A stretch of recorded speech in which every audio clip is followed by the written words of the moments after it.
Morning everyone. It's a Monday here at Well Sorted. Thought I'd do a quick little overview video. This 1985 LandCruiser we're building. This is a what they call FJ60 model. Owner a few hours away from us in Durango, Colorado. He brought it in and asked for a little bit of a heart transplant. So as you can see, that does not look like a LandCruiser engine. That is a Chevrolet LS3 E-Rod crate motor. So what that means, it's a 6.2 liter, 430 horse version of the LS3. Basically what you'll find in a kind of a 2010 Camaro vintage. And then the E-Rod package denotes that it is 50 state legal. So they give you a engine, a wiring harness, a computer that's fully calibrated, and some accessory parts like exhaust system with catalytic converters and fuel evaporative canister. Pretty cool package because you can swap these engines into, I think it's 99 and prior, and have a full emissions legal solution for your classic car and light duty trucks. So this guy, like I said, lives in Durango, spends a lot of time in the San Juan Mountains. The original 2F in these is about 130 horsepower when it's new at sea level. A bit of a slow ride going up the mountain passes at 10,000 feet, 12,000 feet. So he came in, said, need a V8, need something that can carry my gear, myself, and get us up over the top of the mountains. We started down that path, and then this one actually became a kind of what I'm going to call a stage 2 restoration. So we did a full body off paint job on it, took all the glass out, all the trim off, took the cab off the frame, took the fenders, whole front clip apart, and sent it out to our partner painters here, and kind of redone in Toyota white. It looks really good, which kind of led us into some details under the hood. It's kind of hard not to go nuts on these things, but we love clean installs. We love kind of factory looking. You know, there's not a lot of bling, but this thing is intended to look like it's supposed to be in there. Some details you can see. So LS3 sitting down in the frame rails. We actually made our own engine mounts we're going to be selling for this thing.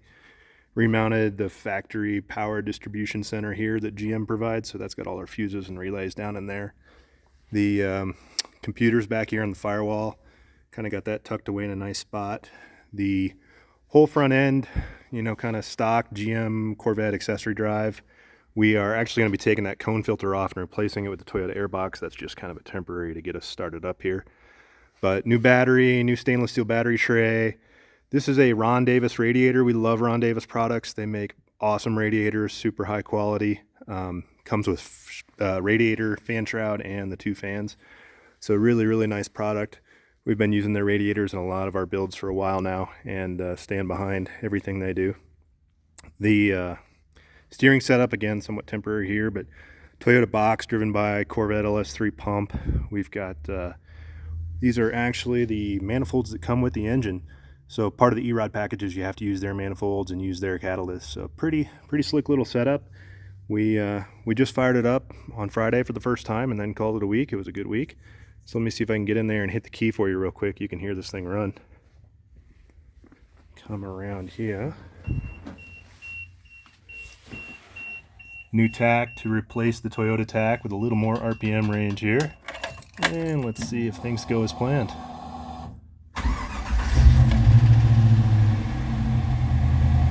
Gotta love a modern EFI motor. Fires right up. This thing settles into a nice idle here. Slick, smooth. These LS engines are great. You know, some purists don't love a Chevy motor and a Toyota, but it's hard to beat the utility. Brand new motor, factory calibrated, runs great. You can sort of hear the exhaust here. That's a Flowmaster 70 series muffler.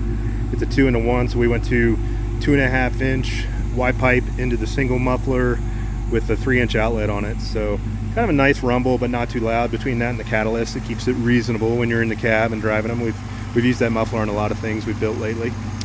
So overall, a really sweet package. Another week or two, we'll have this thing back to the owner, we hope. Maybe some test drive videos later this week. Thanks for watching. Hope you enjoy it. Keep looking out for new videos. We'll be keeping posting at least every week with some of the new shit we're working on. See you soon.